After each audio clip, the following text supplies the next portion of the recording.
Hoje eu estou aqui em Belo Horizonte, capital mineira, para falar sobre igreja, comunicação, cultura, educação. Vou falar com uma pessoa muito especial. Estou aqui no auditório João Paulo II, na PUC Minas, com ele, Dom Joaquim Giovanni Moll Guimarães, professor Dom Moll, reitor da PUC Minas, ele também que é bispo auxiliar de Belo Horizonte e presidente da Comissão Episcopal Pastoral para a Comunicação da CNBB, a Conferência Nacional dos Bispos do Brasil. Dom Moll, muito obrigado pela gentileza de atender a TV Evangelizar. Então, uma alegria muito grande, né? Recebê-lo aqui em Belo Horizonte. Saiba que uma das características mais importantes do mineiro é receber bem, acolher as pessoas. E você é muito bem-vindo, a casa é sua, fique muito à vontade. É uma alegria também a gente poder conversar aqui um pouco para dar a conhecer a muitas pessoas, né? Tudo isso que você enumera, a cultura, a educação, né? A importância da comunicação, tudo isso. O senhor é um apaixonado pela cultura, pela educação, né? Paixão mesmo. Sim, sim. Eu faço de uma forma muito, diria assim, muito do interior para fora, e não o contrário. O contrário seria assim, olha, eu tenho uma tarefa a realizar, então eu me resigno e aí me encaixo nisso. Não. Eu assumo a missão de dentro para fora, né? E por isso eu posso dizer para você que sou mesmo, né, um apaixonado. E há muitos anos, né, que isso marca a minha pessoa, né? A educação, a cultura, mas também, principalmente, a evangelização. A minha primeira tarefa na igreja foi ser catequista. E eu me considero catequista até hoje. Até hoje, né? Conta pra gente um pouquinho da sua história, trajetória educacional. A sua família tinha condições financeiras de pagar um bom estudo? Como é que foi isso? Ou veio depois esse amor, essa aproximação à educação? Sim.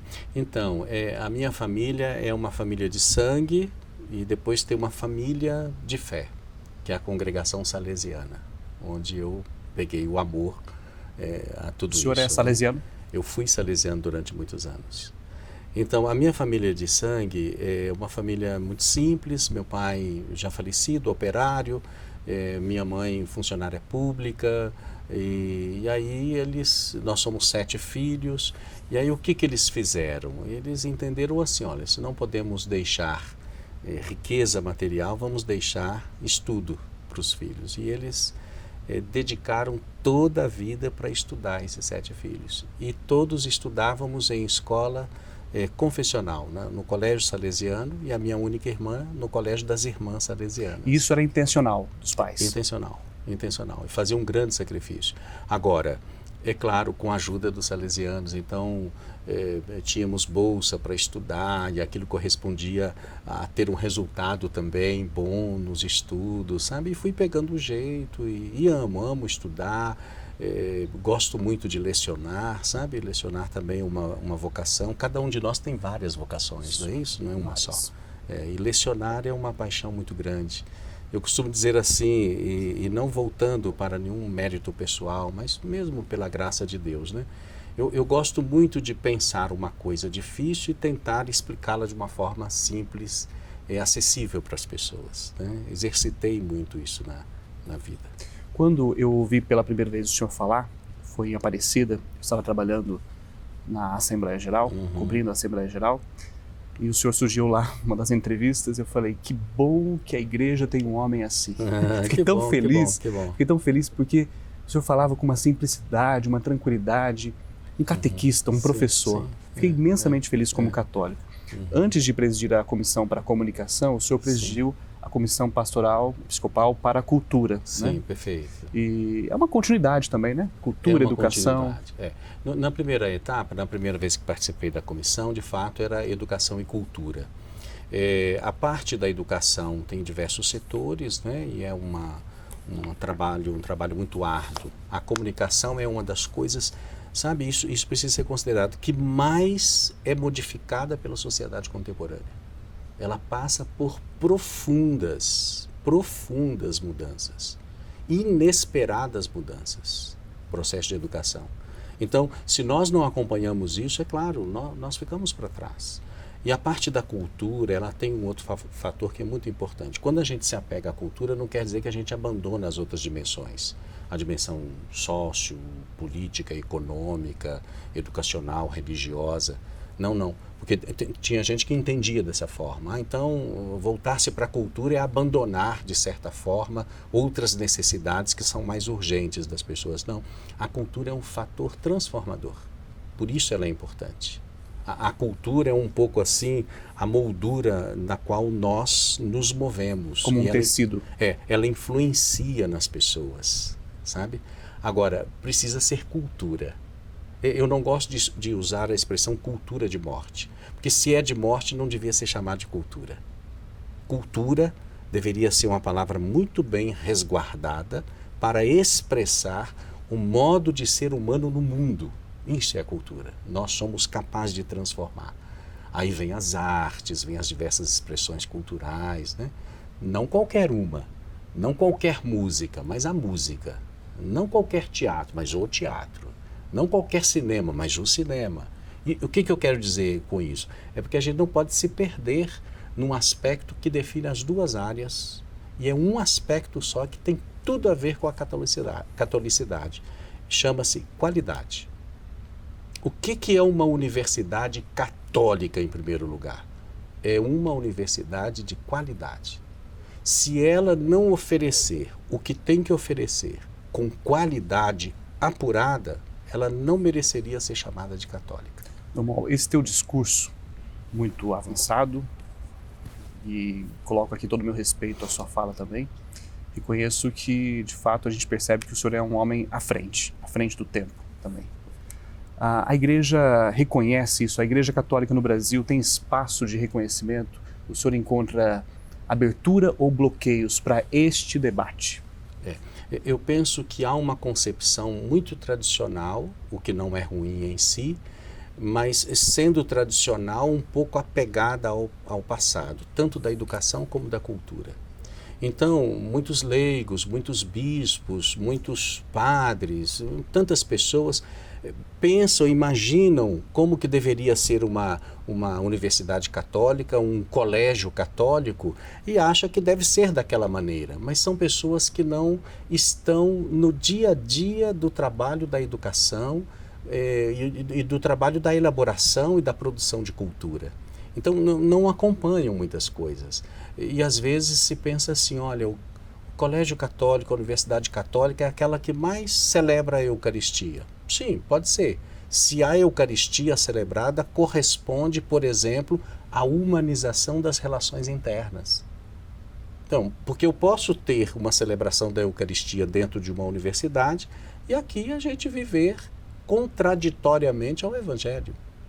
Um ambiente permissivo, um ambiente de degeneração, punitivo, de degeneração das relações, um ambiente de falsidade, um ambiente de disputa e de competição.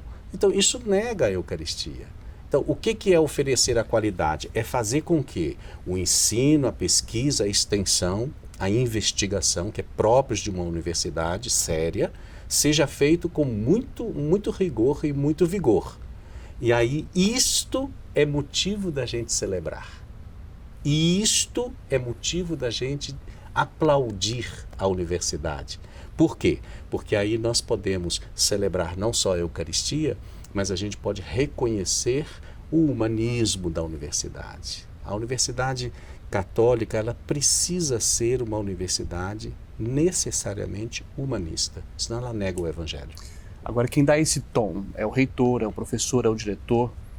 A gente percebe que, de fato, há uma crítica hoje a muitas escolas católicas, a muitas universidades católicas, a muitos ambientes educacionais católicos. Críticas da sociedade, dos pais, até mesmo dos professores. Esse tom, Dom Mol, o senhor tenta, evidentemente, dar aqui na PUC Minas. O senhor percebe isso nos outros ambientes? Sim. Hoje, no Brasil, porque o Brasil é muito grande, né? São muitas instituições católicas. Sim. Falta essa liderança, esse norte, esse rumo. Eu penso assim. Identidade. Eu penso que é um trabalho permanente. É uma construção sem fim. Universidade, a gente não diz assim, olha, acabou, está pronto. Porque no dia que a gente afirmar isso, a gente está negando o que é a universidade, o que é o processo educacional. A mesma coisa um colégio, está pronto, não temos nada que fazer diferente, está tudo instalado, as pessoas, etc. Não, então é uma construção permanente. Agora isso se dá não só por uma pessoa que dá o tom pela sua palavra dentro da instituição católica, a instituição de ensino, seja na educação básica, seja na educação superior, mas a gente dá o tom também de outras maneiras, falando sim, testemunhando sim, mas também com muita clareza e com muita serenidade, em processo dialógico sempre. A universidade e educação, a educação básica, um colégio, é o lugar do diálogo, porque é o lugar das diferenças. Numa escola, o que é uma escola? Uma escola de educação básica. É o lugar onde se recolhe, onde se reúne, onde se acolhe pessoas diferentes para traçar um projeto de vida a partir do conhecimento. História, geografia, matemática, física. Aí você vai para a universidade nas áreas do conhecimento, nas áreas das ciências econômicas, das ciências exatas, nas áreas das humanas, nas áreas das ciências técnicas, por exemplo, todas as engenharias, da biologia da área de saúde. Então, a gente recolhe diferentes para, na diferença, em diálogo, estabelecer os princípios católicos da universidade. Então, dentro de uma universidade católica, pode ter gente que pensa diferente, mas não pode ter gente, por exemplo, que diz assim, eu sou a favor da tortura, por exemplo, porque tortura não combina com o evangelho. Eu sou a favor da desigualdade social e tomara que ela piore. Isso vai contra os ensinamentos, o ensino, a doutrina social da igreja. Eu estou nessa universidade católica, sou diferente e tenho direito a defender o aborto. Não tem, porque isso faz parte da doutrina social da igreja. Pode discutir o aborto, mas não defendê-lo. A gente estuda para entender como que é, conhecimento. Mas a gente não faz a apologia de nenhuma dessas coisas, não é? Nós vamos trabalhar nesta universidade para aumentar, dilatar as relações de ódio que se estabeleceram no nosso país. Não, nós vamos trabalhar nessa universidade. Por causa do seu projeto humanístico, nós vamos trabalhar para o entendimento entre as pessoas. Isso caracteriza uma universidade católica. E isso sendo feito, sabe o que acontece? Dá uma vontade enorme de celebrar. A igreja define que a celebração é o ponto alto, o cume, e ao mesmo tempo a fonte. O que significa dizer isso? A liturgia é o cume da vida da igreja. É o momento em que a gente para e se volta para Deus, porque nós fizemos este caminho. Agora, diz também que, além de ser cume, é fonte. Ou seja, ali nós nos alimentamos para continuar a fazer o movimento seguinte. Então a gente celebra na universidade não por uma determinação, olha, tem que ser assim, pronto. A gente celebra porque nós somos instados, cada um de nós, no processo de lidarmos com o conhecimento e com as pessoas que conhecem, né, somos instados a celebrar. Uma vida coerente, né, com o Evangelho. Agora o senhor traz questões muito práticas e pontuais e muito esclarecedoras. Então, quer dizer, escola católica, universidade católica é ambiente de debate, sim, mas não de militância, não no sentido de colocar aquilo que eu acho. Então, quem achar, por exemplo, quem defender o aborto, não deve permanecer numa escola católica ensinando este pensamento numa universidade católica, mas é isso que o senhor está dizendo? Porque hoje os pais muitas vezes procuram, né, as dioceses para reclamar, as instâncias da organização da igreja para reclamar de tal professor, de tal colégio, que o colégio não orienta o professor fala o que quer, ensina o que quer. Eu diria assim, olha, a universidade é o lugar da militância. Aqui nós precisamos criar ativistas. Hoje se usa muito essa palavra. Vamos ressignificar a minha pergunta, então, sobre a palavra militância. Isso, vamos ressignificar. Em que sentido? Nós temos que fazer sair da universidade não só um bom administrador, com os conteúdos atualizados do curso de administração, ou do direito, ou da engenharia de produção, ou da computação, ou da história, ou da filosofia. Não. Nós temos que fazer com que as pessoas saiam tecnicamente bem preparadas nestes campos, mas, ao mesmo tempo, sejam pessoas que, dentro da sociedade, ao sair da universidade, entrem nos movimentos de transformação.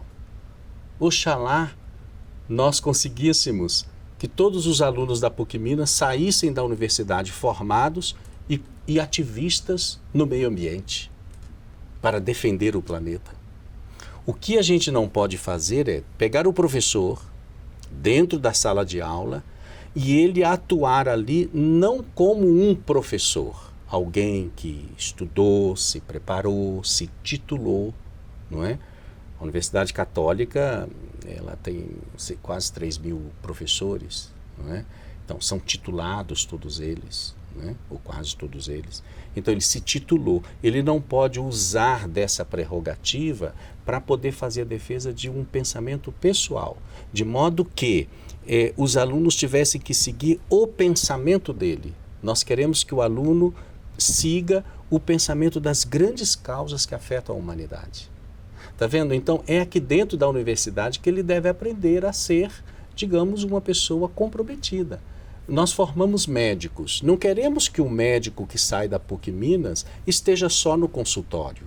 Nós queremos que o médico da PUC Minas esteja, por exemplo, nos conselhos de saúde, militância, ativismo, nos conselhos de saúde, lutando para melhorar a saúde de todo mundo. Ele recebe o paciente dele, vai medicar esse paciente e, ao mesmo tempo, está atento à melhoria da saúde de todo mundo. É isso, entendeu? É esse salto. Essa clareza da identidade católica, ela deve ser expressa na contratualização dos professores? No caso de vocês, fica explícito ou não? Sim, é o seguinte, as leis não permitem que a gente faça distinção de pessoas sob o ponto de vista sexual, do ponto de vista religioso, etc., no processo de contratação. Se for feito, por exemplo, se lá tem, olha, você é católico, então você é contratado. Você é evangélico, você não é contratado. Isso não pode ser feito legalmente. Como é que é feita essa orientação? Então a gente apresenta o projeto PUC Minas antes da contratação e a pessoa se compromete com ele. Então nós temos na universidade professores que não são católicos, mas são professores que assumiram o projeto educacional da PUC Minas. E alguns deles são exemplares. Nós temos aqui professores que professam, por exemplo, a fé judaica. Não são cristãos, são do judaísmo.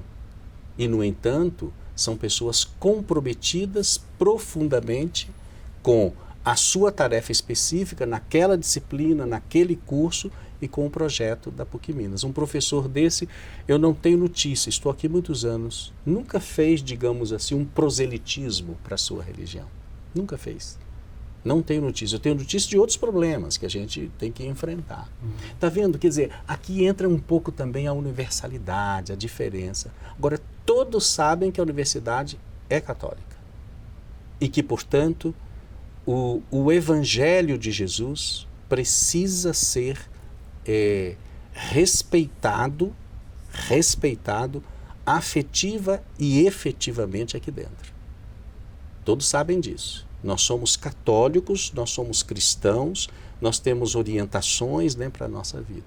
Agora, isso se dá, queria insistir, para que a gente não passe desapercebido, junto com a qualidade do serviço. Excelência. Me ofende profundamente um professor, por exemplo, que não é fiel à identidade da universidade, tanto quanto um curso que tira uma nota baixa. Me ofende. Me ofende. Eu fico ofendido. Fico machucado quando eu sei que alguém não se saiu bem. O processo de ensino-aprendizagem não fluiu adequadamente. Por quê? Porque só isto, associado à identidade, é que faz o cumprimento da missão da universidade. Muito bom. Muito bom ouvir Dom Moll, professor, catequista, bispo auxiliar de Belo Horizonte, reitor da PUC Minas e presidente da Comissão Episcopal Pastoral para a Comunicação da CNBB, a Conferência Nacional dos Bispos do Brasil. Vamos para um breve intervalo, daqui a pouco a gente volta essa entrevista, essa conversa especial com Dom Joaquim Giovanni Moll Guimarães.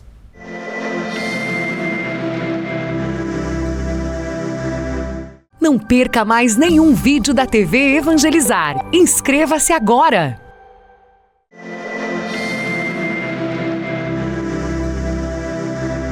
Pela TV Evangelizar, hoje eu estou aqui em Belo Horizonte, no auditório João Paulo II, na PUC Minas, para dar continuidade a este diálogo, essa conversa muito boa com Dom Joaquim Moll Guimarães. Dom Joaquim Giovanni Moll Guimarães, bispo auxiliar de Belo Horizonte, professor, reitor da PUC Minas, ele também que preside pela CNBB a Comissão Episcopal Pastoral para a Comunicação. Vamos falar nesse segundo bloco, então. No primeiro bloco falamos sobre cultura, sobre educação, que foi sensacional. Depois, quem perdeu pode ver no YouTube, né? E agora sobre comunicação. O senhor tem uma meta na comunicação para a Igreja do Brasil? Hoje, qual que é a conjuntura? Comunicação, você de comunicação, vocês que estão aí atrás, que vocês não estão vendo, são também de comunicação. E comunicação é algo muito complexo, mas ao mesmo tempo é algo extremamente simples e essencial à condição humana. Por isso a comunicação é algo precioso.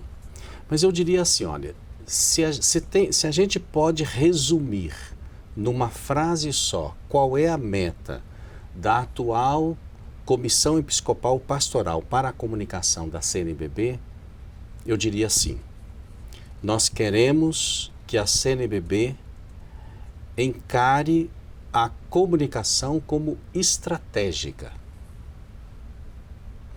A comunicação, portanto, deixa de ser apenas instrumento, uma ferramenta, dentre outras tantas ferramentas.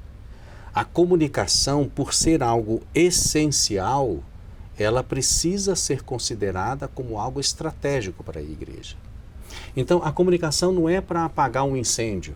Houve um problema, chama o pessoal da comunicação. Não. A comunicação precisa ser compreendida como a forma como nós nos revelamos e assim revelamos não só o nome, mas a pessoa de Deus, particularmente da pessoa de Jesus. Então, esse é o processo de comunicação e é essa que é a meta da comunicação da CNBB, fazê-la estratégica. Portanto, fizemos a composição da comissão e estamos com 2 assessores com experiência muito boa, Manuela e Padre Tiago, de lugares diferentes, Santo André, o Padre Tiago e a Manuela de Brasília, outros bispos que compõem a comissão e depois os representantes pelos regionais, não é? Se nós compreendermos um pouco isso, avançaremos muito. Por quê? Porque nós vamos exatamente nos encontrar com esse processo de comunicação. E me perdoe se me estendo um pouquinho mais, porque gosto muito de dizer uma coisa, sabe, para ajudar a compreender. Olha, sabe que o modo como Deus criou o mundo é semelhante ao modo como o mar criou os continentes, retirando-se. Então, o mar ou os mares, na medida que eles se retiram, aparece a terra. Isso é uma imagem, uma imagem. Então, ele se retira e aí a gente vê os continentes. Deus se contrai, esse é um processo de comunicação, como se ele se encolhesse para dar lugar a todos nós. Então, a criação é resultado do ato generoso de Deus contrair-se, retirar-se e dar o espaço para as suas criaturas todas. Isto é essencialmente comunicação. Então, a comunicação é aquilo, digamos assim, que dá o espaço para o outro. A comunicação católica, o outro em primeiro lugar, é a pessoa de Jesus. Ele é o grande especialista em comunicação. Tudo que a gente sabe a respeito de Deus, sabemos por causa de Jesus. É Ele que nos mostrou Deus. Quem me vê, vê o Pai, disse Jesus. Ele é o comunicador por excelência. E a igreja precisa fazer isso. Dar o lugar ao outro que é Jesus, ao outro que é Deus, dando lugar aos outros que somos nós. Dom Moll, o mundo mudou. O mundo mudou. As pessoas hoje vão para a missa, gravam o que o padre está falando, o que o bispo está falando, tecem críticas ali mesmo na missa. Antigamente o padre falava, todo mundo obedecia, ninguém questionava. As pessoas questionam, as pessoas fazem críticas, e muitas vezes críticas pesadas. Cultura do encontro, né? O Papa Francisco fala muito do encontro, e a gente percebe que muitas vezes não há o encontro do bispo, do padre com o seu povo. Parece que essa dificuldade de se aproximar. Por exemplo, quando nós solicitamos a entrevista com o senhor, nós fomos prontamente atendidos. Prontamente atendidos. Isso é cultura do encontro. Passamos a pauta, inclusive de temas às vezes um pouquinho difíceis para a igreja, Sim. E o senhor aceitou. Então, isso eu vejo coerência no seu discurso. Mas muitas vezes nós não vemos essa coerência no discurso da cultura do encontro. Quando alguém faz uma crítica, o padre se afasta, o bispo se afasta, não quer tocar no assunto, não quer responder. Tá faltando aí a comunicação dialógica, né? Então, para mudar essa estrutura, essa mentalidade, que o mundo mudou. Então, o padre não é mais o autoritário do bairro, da cidade, o bispo também não. O senhor concorda com o que eu estou falando? Eu estou falando besteira? Enfim, o senhor percebe isso? Essa é uma questão muito complexa e você tem razão e tem uma posição interessante, provocativa, no sentido positivo, nos faz pensar. De fato, o mundo mudou e o fato de o mundo ter mudado, ele fez com que cada pessoa também pudesse se encontrar melhor ou encontrar o seu lugar melhor. Então, se as pessoas encontram o seu lugar, e ainda que o seu lugar seja um lugar adverso em relação ao meu, nós somos todos obrigados a aprimorar a comunicação, a entrar no processo dialógico, porque é isso que faz a harmonia entre diferentes. A harmonia entre diferentes não se dá um grupo destruindo o outro, seja ele qual for. Pode ser o nosso grupo, pode ser o grupo do outro. Quem entende paz abafando e destruindo as diferenças e a voz dos outros, jamais terá paz. Terá paz aquele que for capaz de estabelecer canais de diálogo.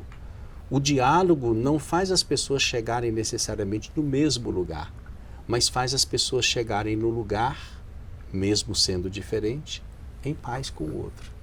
Isso que importa. É a gente ter essa capacidade de conviver. Nós estamos num mundo muito abrutalhado, né? As pessoas, porque descobriram o seu lugar, podem opinar, às vezes interrompem uma celebração. Isso não é diálogo. Isso é uma atitude de grosseria. Eu sei de um caso de uma pessoa que se manifestou lá na hora da homilia, e estava presidindo essa celebração, um padre que conheço muito, com cerca de 80 anos, um homem brilhante, sabe, um grande teólogo, sabe? Educadíssimo, fino no trato. Sabe? Então, nós estamos caminhando em muitas situações... Tem aumentado isso, né? Tem aumentado. E vamos caminhando para a barbárie. Para a barbárie. Então, o que a gente tem que fazer? Estabelecer, como o Papa tem pedido muito, pontes, diálogos. Nós somos eternos construtores de pontes. Vamos sentar para conversar. É muito bom ser ponte. É muito ruim. É péssimo destruir as pontes, cortar as formas de diálogo. Precisamos dialogar. Nessa perspectiva, quando alguém faz uma crítica para o senhor, para a conferência, para a CNBB, o senhor é a favor do quê? De procurar o diálogo? Porque tem gente que não quer conversar também, né? Sim. Mas vocês têm feito... Qual o mecanismo de resposta praticado? Olha o que eu costumo dizer. E isso pode, inclusive, apaziguar a consciência de muitas pessoas. A igreja, que é, inclusive, ela mesma, em si mesma, muito plural, muito diferente, comporta tantas pessoas, ela precisa ser fiel ao Evangelho de Jesus. Porque a igreja nasce do coração aberto de Jesus. Do coração da igreja nascem os sacramentos. É um processo de nascimentos, não é, que a gente vive. Toda vez que a igreja explicita melhor a sua fidelidade a Jesus Cristo, aumenta a perseguição a ela. Então, ser agredido, não sempre, mas muitas vezes, é sinal de que a gente está sendo fiel. É difícil compreender isso em Dom Mauro. Porque, não é fácil, não. É porque se a gente, porque nós estamos num mundo de desiguais. Se está tudo apaziguado, não é? É sinal de que a gente não está levando muito a sério a mensagem do Evangelho. Porque necessariamente, numa situação de tanto sofrimento como a gente vive no mundo, quem é fiel a Jesus puxa para si uma calúnia, uma denúncia, um xingamento. Então, estas manifestações, às vezes, de grupos muito radicais, né, que nós temos hoje dentro da sociedade, comprova a fidelidade da igreja ao Evangelho. Muitas, não todas, muitas são assim. Eu penso o seguinte: ser elogiado por alguns segmentos da sociedade, ser elogiado, me ofende. Agora, ser criticado por alguns setores da sociedade, isso não no sentido da vaidade pessoal, mas isso confirma em mim, eu acho que eu estou no lugar certo. Estou no caminho certo. Estou no caminho certo. Foi por isso que Jesus parou numa cruz. Por que foi? É porque ele acabou propondo um modo diferente de ser, que é o modo que a gente chama de cristão. Não tem jeito de ser cristão no mundo de hoje assim, como se fosse uma paz irênica, né? Acima de tudo e de todos. Por isso que a igreja sofre perseguição. Em alguns países, o fato de ser cristão já leva à perseguição. É porque o projeto de Jesus Cristo revela o amor do Pai. O amor do Pai exige de nós atitudes, ações, para que a gente transforme as nossas relações. E o que o senhor traz muda o nosso paradigma de comunicação. Sim. Porque daí a gente sai da comunicação de resultado para ser uma comunicação cristã. Sim. E que muitas vezes vai sofrer perseguição. Uhum. Por hora vai dar uma resposta e vai ter compreensão, outras vezes não, né? Sim, e é por isso que eu digo para você, e é muito interessante. Às vezes alguém fala assim, mas uma pessoa teceu uma crítica muito ácida a você. Eu vou dizer, não liga não tem problema. Que bom. Tem que ser assim. E que bom que o senhor tem esse equilíbrio mental também, né, Dom Mol? Porque se um líder não tem esse equilíbrio mental, daí entra na confusão. Deixa, não tem problema. Um dia eu vou torcer para que ele compreenda, não é? Sabe por quê? Porque isso não é uma briga entre pessoas. Não é. Definitivamente não é. O Evangelho faz com que a gente pratique uma comunicação, que é a comunicação da mensagem fundamental de Jesus, unindo a todos, não é? Então, uma forma feliz que a gente tem, para usar a expressão do Evangelho, de amar o inimigo, é tirar do inimigo a oportunidade de continuar fazendo mal. E isso incomoda ele. Ele pode reagir em relação a mim, mas se com isso ele parar de praticar o mal, estou feliz, mesmo que ele tenha ficado com raiva de mim. Uhum. Entende? Aqui é um pouco essa lógica. Agora, o que eu quero dizer com tudo isso? É porque tudo isso é comunicação. Comunicação não é assim, olha, fulano falou alguma coisa da CNBB, vamos rebater. Não, eu acho que a gente precisa continuar fazendo o caminho. A gente não pode ficar no medo, né? Porque a comunicação ela precisa ser uma comunicação pacifista, não é? Não passiva, mas pacifista. Nós não podemos fazer uma comunicação que estimule a violência, nenhum tipo de violência, não é? Nem mesmo a violência de opinião uns com os outros. Se eu sei que você pensa completamente diferente de mim em um determinado assunto, ainda assim eu preciso estar em relação fraterna com você. Sobre produção de conteúdo. Hoje todo mundo é um possível produtor de conteúdo. Uhum. Com o seu celular, por exemplo, pode produzir alguma coisa de vídeo, de material. A orientação catequética da igreja para isso, para o fiel católico, todo mundo tem legitimidade de falar em nome da igreja? Como que isso pode ser levado para a catequese, para a orientação? Desde a criança, né? Olha, você pode, você não pode... Porque a gente pode causar grandes confusões, né? Um simples vídeo no YouTube, por exemplo, nas redes sociais, você pode causar uma catequese totalmente anti-evangélica. Claro, sem dúvida nenhuma. Então, queria que o senhor fosse catequista agora e orientasse. Isso, a catequese é um processo de educação da fé. Esse processo tem que ser progressivo, pedagógico, tem que respeitar as idades, não é? Criança, adolescente, jovem, adulto, idosos, deficientes. Então, a catequese, ela atinge, ela busca, ela vai ao encontro de todas as pessoas para educar a fé. Então, o princípio pedagógico é muito simples. Tudo aquilo que a gente faz que perturba o processo de educação da fé não está de acordo com a igreja. É esse que é o princípio. Eu faço um vídeo, recolho alguma coisa da internet, vou usar isso na minha catequese. Mas isso, ao invés de ajudar a pessoa a crescer, a se desenvolver na fé, provoca na pessoa ira, desavença, negação da família, da comunidade, etc. Não é catequese. Portanto, a pessoa não tem autoridade de mudar a essência da mensagem. A forma a gente varia. É criança, é adolescente, é adulto, não é? É uma comunidade, por exemplo, nós temos aqui em Belo Horizonte a comunidade dos surdos. Então, tudo tem que ser adaptado a estas circunstâncias. Contudo, essencialmente, a mensagem continua a mesma. Então, aí quem tem autoridade para definir isso? Tem autoridade todo aquele que está de posse desse núcleo. Pode ser o bispo, pode ser um leigo, pode ser um padre. O mais próximo? O mais próximo, exatamente. Mas aquele que de fato tem esse núcleo fundamental. Então é aí que está a relação de autoridade. Supõe-se, evidentemente, que todo mundo que é bispo tem a posse do que é essencial. Ou seja, o que é essa posse do essencial? Ele conhece, ele sabe, ele vivencia, acredita nisso. Então ele se torna uma autoridade.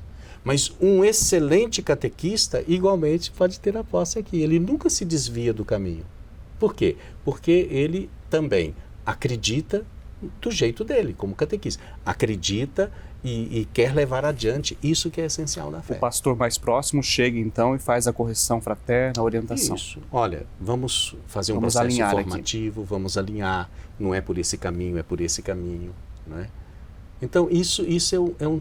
O que me anima é assim, pensar que ainda, o resto da minha vida, não sei quantos anos serão, eu penso em continuar dedicando a isso, sabe?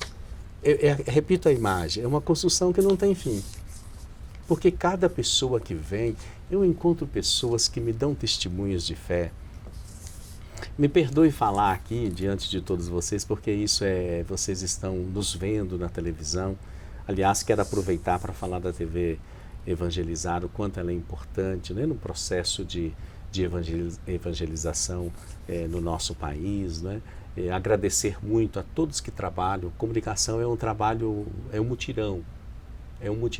Comunicação exatamente reúne um tanto de pessoas para poder fazer não só a informação, mas digamos assim, a transmissão de conteúdos muito importantes. Padre Reginaldo, né, que lidera todo esse processo, um grande abraço, um agradecimento muito especial. Mas o que quero dizer para vocês é exatamente isso, sabe? Não nos afastemos do núcleo fundamental da nossa vida. E digo, no meio do povo de Deus, não se escandalize. Eu acho que a gente encontra pessoas que, por um processo comunicacional da mensagem cristã, pela catequese, pela comunidade, tem fé mais sólida do que muita gente que assume lugares na hierarquia da igreja. Quase que assim dão, no sentido positivo, um espetáculo de fé. Ou seja, não arredam pé definitivamente da companhia do Senhor, da companhia dele em nossa vida. Então, isso aí que é o resultado positivo da comunicação da fé. Somos membros uns dos outros. Uns dos outros. Somos membros uns dos outros. Eu queria que você voltasse aqui depois, vocês todos aqui, para a gente conversar mais com o telespectador da TV Evangelizar. Quiser. Quem sabe a gente vai ficar umas 5 horas conversando. Por mim, tudo bem. Somos membros uns dos outros, meus irmãos, vocês que estão nos assistindo, de uma forma muito única.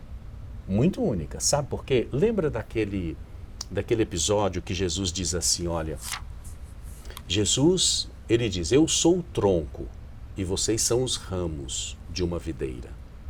Ser membro um do outro Não é assim, mais ou menos, a gente estar junto.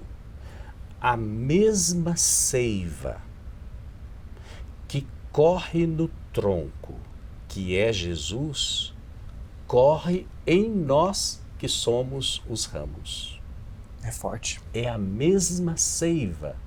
Vamos pegar a imagem do corpo, porque tem também a imagem do corpo, inclusive São Paulo trabalha muito lá no Novo Testamento. Jesus é a cabeça, nós somos os membros. Mas preste atenção. O mesmo sangue, que é a vitalidade da vida, não é? O mesmo sangue que corre na cabeça, que é Cristo, corre em nós, que somos os seus membros. Portanto, ser membros uns dos outros é algo muito mais profundo do que a gente estar mais ou menos junto. É isso que é ser membro um do outro. Dom Mol, eu desejo muita saúde, vida longa para o senhor. Amém. Que o senhor possa contribuir muito, há Amém. muitos anos, com a Igreja do Brasil, para a Igreja do Brasil. Nós precisamos do senhor, precisamos dessa vitalidade, dessa coragem, dessa simplicidade catequética. Eu aceito o convite de voltar. Então, Tá bom? ficamos uma assim conversa acertados. maior, mais Isso, longa, né? Isso, que bom.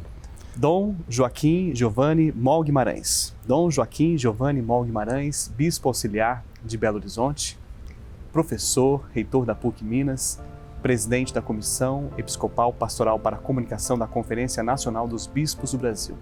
Essa conversa maravilhosa que eu tive aqui hoje no auditório João Paulo II, na PUC Minas. Minha gratidão mais uma vez, TV Evangelizar, por nos proporcionar esta conversa. Fica disponível nas redes sociais para você ver, rever e compartilhar. Até a próxima.